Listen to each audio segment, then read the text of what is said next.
Janeiro. Eu vou chamar para participar agora do nosso programa, também sempre aqui conosco, grande amigo, operador de mercado, de pregão, conhece também os cenários, parte operacional, o Emerson Balderrama, sempre aqui conosco. Emerson, obrigado pela gentileza da participação, está aqui conosco, e um bom ano para você, sempre gentil aqui com a BMC, com o pré-market, você que também acompanhou aí toda a volatilidade aí desse início de semana, início de ano. Muito obrigado, bom dia, bom ano para você. Fala, Chico, bom dia. Obrigado, Chico. Um bom ano pra gente. O mercado começou, mas o mercado tá bem cauteloso, né, Chico? O mercado tá querendo mais informação para voltar a se posicionar.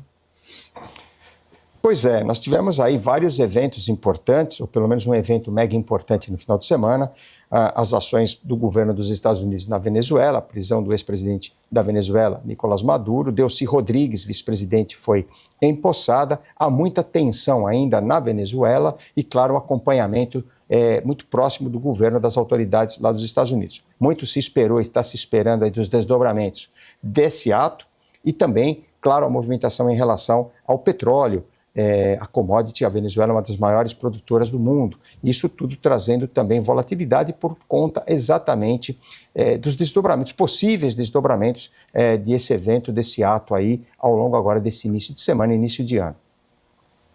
As tensões continuam elevadas, Chico. A gente está vendo o presidente da Colômbia também. Primeiro quis bater de frente com o Trump, agora já eles se conversaram e agora está na mão do Marco Rubio para poder marcar uma reunião entre eles.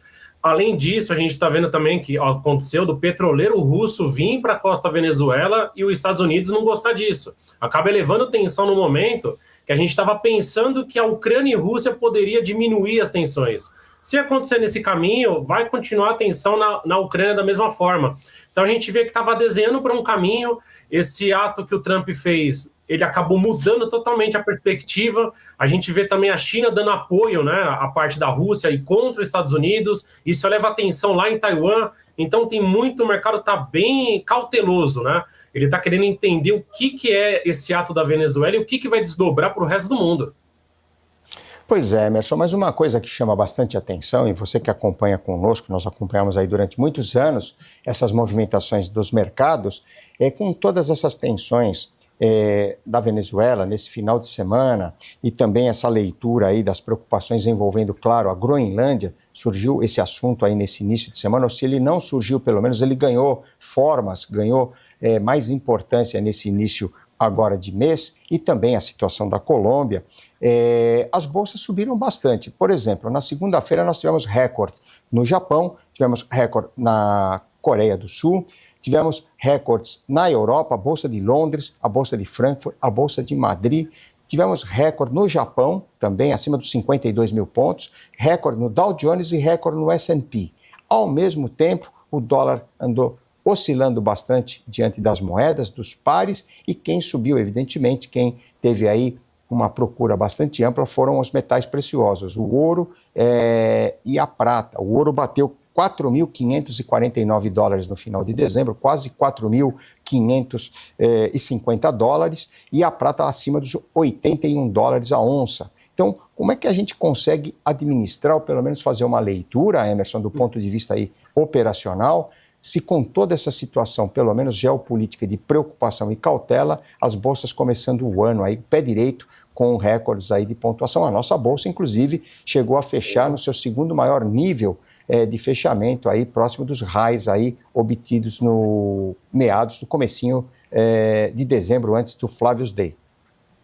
Chico, essa dúvida, a dúvida do mercado, como é que está tanta instabilidade e bolsa não para, né? A gente está com uma Selic ainda 15%, possível corte para março, algo nesse sentido. Estados Unidos também na mesma linha, pode ser que corte juros ali para meados de março, mas o mundo está líquido, ele quer gastar o dinheiro, ele quer investir o dinheiro. Então ele acaba colocando mesmo, a gente está vendo bolsa não para de subir, não só no Brasil. A gente viu o dólar, final do ano, dando uma subida, isso já era esperado, o dólar voltou a se acomodar por volta de 5,40, 5,38 pelo fechamento de ontem.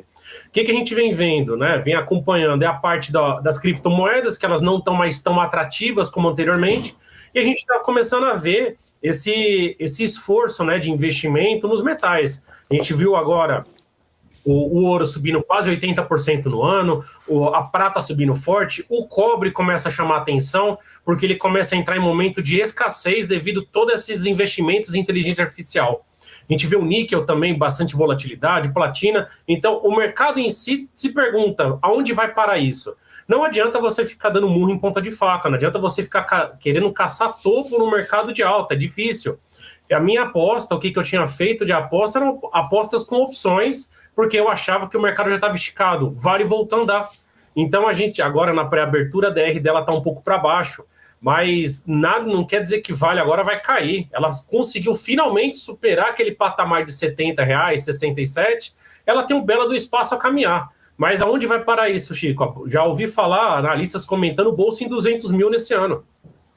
Pois é verdade. Nós temos aí, já tínhamos tido no final do ano passado, Emerson, inclusive alguns participantes aqui do nosso mercado, sugerindo aí que alguns gestores apostavam numa alta da Bolsa aí até 180, 185 mil pontos. Nós já tínhamos tido isso o ano retrasado, 2024 também, no início do ano, em março, abril, alguns gestores apontando aí que a Bolsa poderia chegar a 160, 170 mil. Ela ficou em 120 mil pontos, na passagem de 24 para 25, e agora sim ela teve uma correção de 120 para 160, 161 mil pontos aí, foram 40, 41 mil pontos, mas bem longe dos 180, 185 mil previstos aí por alguns gestores, alguns analistas. De qualquer forma, para esse ano sim, alguns gestores, alguns analistas, algumas casas estão postando que há sim uma expectativa e uma leitura que a Bolsa possa voltar a trabalhar acima dos 180 mil e quem sabe até, dependendo do quadro político, do quadro eleitoral e principalmente o quadro fiscal, chegar aí muito próximo desses 200 mil. Assim, algumas casas, alguns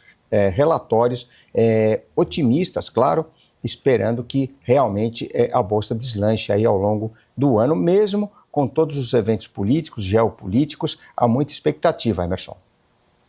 Tem tudo isso acontecendo, Chico. Tem essa desconfiança generalizada do Banco Master. Banco Master, a intervenção dele está diferente, né? A gente já acompanhou o Banco Santos quebrando, o Cruzeiro do Sul, e não foi por esse caminho. Começaram a especular, não que vai acontecer, mas especular no possível que não aconteça a intervenção, uma revolta nisso, né? Chico, tem muita bagunça para acontecer no Brasil esse ano, infelizmente.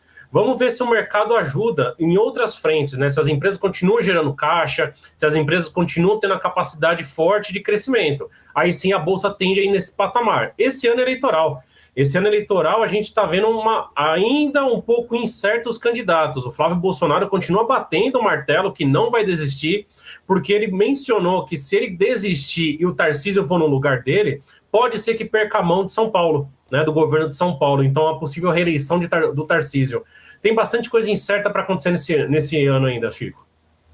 Pois é, e só dando uma palhinha aqui, Emerson, você falou do cobre. O cobre, nesse momento, para 3 meses, sendo negociado lá em Londres, na London Metal Exchange, sobe a 13.105, 13.110 dólares por libra a peso, aí vai atingindo os seus maiores preços.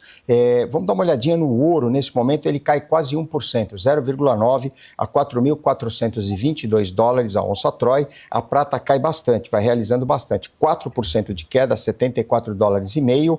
O cobre em Nova York também cai um pouquinho, cai menos, 0,203, 5 dólares e 84, por libra a peso. Vai caindo um pouquinho, a platina cai 4,36% e o paládio cai 1,74%. Então, nesse momento, um sinalzinho vermelho, uma bandeira vermelha para aqueles que operam, que acompanham aqui o ouro, a prata, o cobre, a platina e o paládio,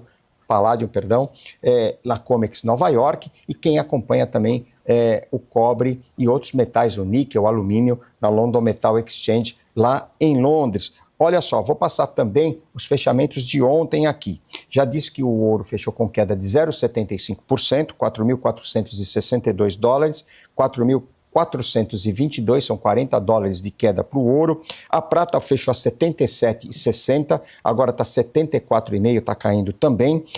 Ontem, o paládio para março, esse que nós estamos acompanhando aqui, que cai 2,11%, agora caiu 4,65%, e a platina para abril caiu 7,21% ontem. Então tivemos queda do ouro, queda da prata, do paládio queda da platina e queda do cobre. E hoje ocorre também o mesmo movimento de realização, ouro, prata, cobre, platina e paládio, todos em queda. Quem sobe hoje, nós passamos agora há pouco, é o petróleo, que vai recuperando boa parte das quedas de ontem. Nova York, 1,60 de alta, em Londres, sobe 1,5%, praticamente neutralizando, recuperando aí as quedas de ontem. Emerson, tudo isso também vai entrando nesse contexto aí da volatilidade e da movimentação do câmbio. Nesse momento, o dólar index em Nova York, que mede uma cesta de 6 moedas fortes frente ao dólar dos Estados Unidos, sobe um pouquinho, 0,06% de alta a 98,78 pontos. Veja que a bolsa está estável,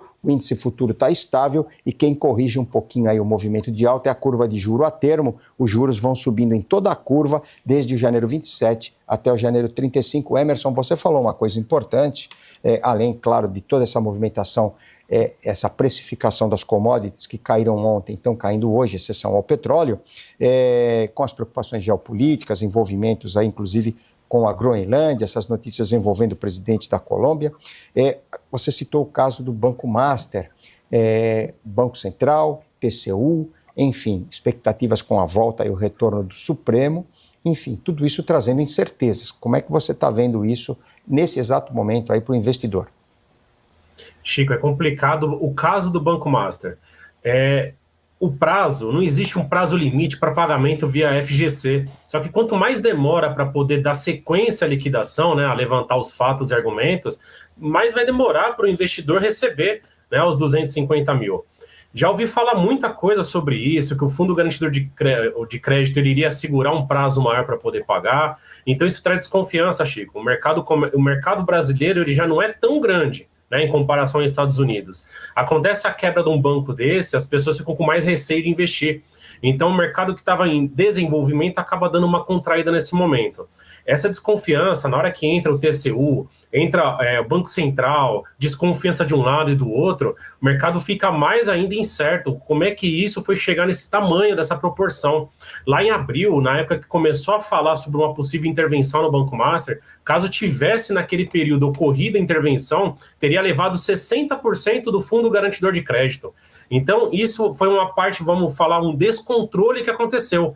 E aí, no meio do caminho, o Fundo Garantidor de Crédito emprestou dinheiro para o Master para honrar alguns compromissos, o dinheiro voltou, só que o receio continua, Chico, é bem complicado esse caso.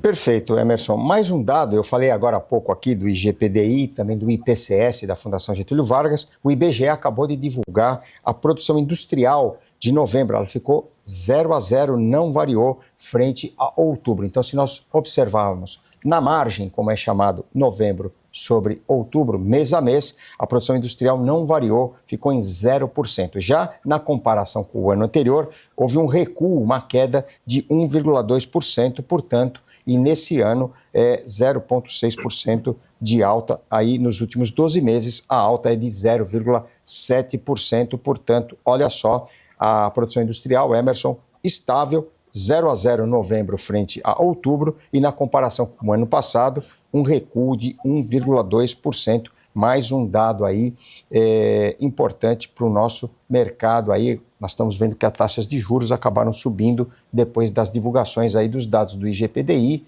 também do IPCS e agora, claro, com os números aí da produção industrial que acabou de ser divulgada pelo IBGE. O Emerson, queria falar um pouquinho com você de um ativo importante que você acompanha, a Vale do Rio Doce. Nós falamos um pouco aqui também no início do programa com Júlio Chartoni. A Vale subiu 48% aí, cerca de 48% no ano passado. Teve uma correção significativa aí entre agosto, setembro e o final do ano.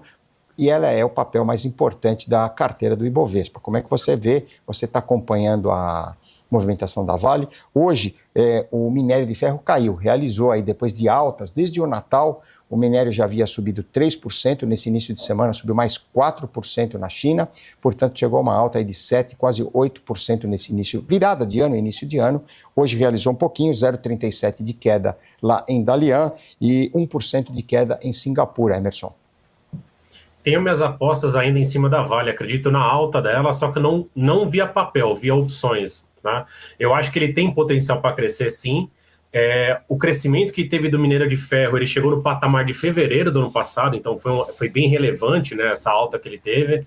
Mas vamos aguardar esses desdobramentos todo que a gente está vendo, Chico. Essa parte do Trump acaba mexendo num ponto, no outro, né? Mexeu na Venezuela, ele tinha comentado um pouco sobre Colômbia, que a gente até comentou no início. Groenlândia agora, ele vem falando bastante tempo que ele quer bater na Groenlândia, né? Ele quer anexar o território, e agora a Dinamarca pediu uma reunião com ele, né? Junto com o Marco Rubio. Algo que a gente não tinha visto antes, né? Já entrou no meio da conversa também o Keir Starmer, o primeiro-ministro britânico, pedindo para o Trump ter cautela, que eles tiveram uma ligação por telefone. A decisão final da Groenlândia vai ser do povo da Ilha Ártica, junto com o pessoal da Dinamarca. Então, acho que tem espaço para Vale subir, mas vai depender muito como é que as tensões vão se elevar, Chico. E amanhã também, Chico, a gente tem o payroll para sair. Vai ser um payroll que o mercado, acredito eu, vai ser mais confiável esse dado. Amanhã a gente tem bem na abertura também decisão de inflação, né? Divulgação, perdão, de inflação aqui no Brasil. Então, são dados importantes para sair amanhã e possivelmente hoje o mercado fica um pouco em modo cautela. Mais ou menos por volta das 10 horas da manhã, o Lula deve vetar a PL da dosimetria, referente a dia 8 de janeiro, né? Então, tem bastante coisa sensível para sair. Então, o mercado em si ele deve ter um pouco mais de cautela para voltar a se posicionar. O volume financeiro, acredito eu, que da Bolsa não deve ser hoje um dos melhores. Perfeito, e é exatamente isso que eu ia falar com você, Emerson, para terminar aí a sua participação, agradecendo a sua gentileza, sobre os dados do mercado de trabalho nos Estados Unidos. Nós tivemos o JOLTS, tivemos o ADP, que foram inconclusivos, e amanhã o payroll. E queria só a sua última leitura sobre isso, expectativa também do IPCA amanhã, inflação oficial que deverá sair de dezembro, que deverá trazer já um universo, aí, um horizonte para a abertura aqui do nosso mercado e depois, evidentemente, também para a movimentação após a divulgação desses números lá nos Estados Unidos. O mercado ontem ficou esperando a primeira decisão da ADP e o JOLTS e saíram em linha. Não tiveram grandes oscilações referente ao esperado. Vamos torcer para amanhã o payroll ele vir um pouco, né? Pelo menos ele vir um pouco distorcido para dar volatilidade no mercado para engrenar. Lembrando que se o payroll ele vem fraco, né? Ele acaba favorecendo as bolsas, né? Quando ele vê um payroll forte, criação de vagas de emprego, quer dizer que a inflação também vem nesse nível forte. Então as bolsas tendem a desacelerar e o câmbio acaba subindo. Para a inflação, Chico, vamos ver, porque a gente começa a já ver alguma coisa referente a relatório Focus, início de ano as apostas são longas, são bem favoráveis, mas durante o ano acabam mexendo todas, né, Chico? Emerson, muito obrigado pela gentileza da participação, queria que você deixasse o seu contato e, mais uma vez, um bom ano para você.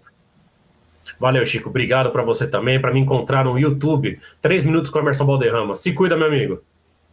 Obrigado, Emerson Balderrama, participando aqui conosco, sempre trazendo também, ilustrando aqui o nosso pré-market. E os mercados americanos, obrigado ao Emerson, ótimo ano a ele, grande amigo.